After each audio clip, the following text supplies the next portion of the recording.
Недостасуваат соодветни институции и обучен кадар за згрижување на лицата со деменција. Во услови кога се повеќе стари лица живеат сами, а овие болести земаат се повеќе замав, треба барем да се формираат повеќе дневни триажни патронажни сервиси.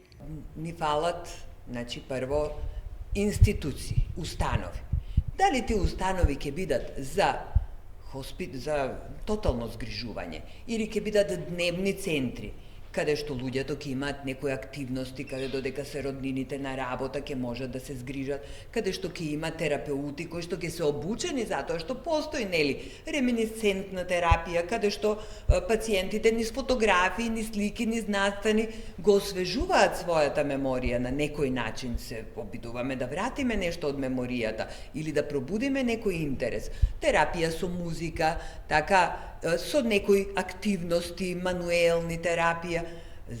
Немаме таков кадар се уште обучено кај нас, немаме такви институции се уште кај нас, се спаѓа на приватните домови. Деменцијата е претежно болест на старата популација и во 85% од случаите се јавува на 65 годишна возраст. Тоа е претежно болест на старата популација.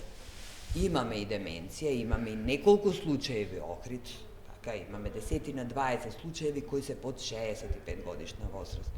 Тоа се работи веќе за рана деменција, која е една друга етиологија, друга симптоматологија, така да многу порано се случува, многу побрза прогресија има, многу побрзо осиромашување и за таа деменција се уште се испитува. Деменцијата со Алцхаймеровата болест како најчеста форма е чума на 21 век. Во светот на секои 3 секунди се дијагностицира нов пациент.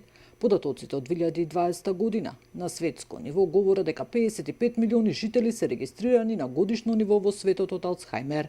Нина Ритоновска, Сител телевизија.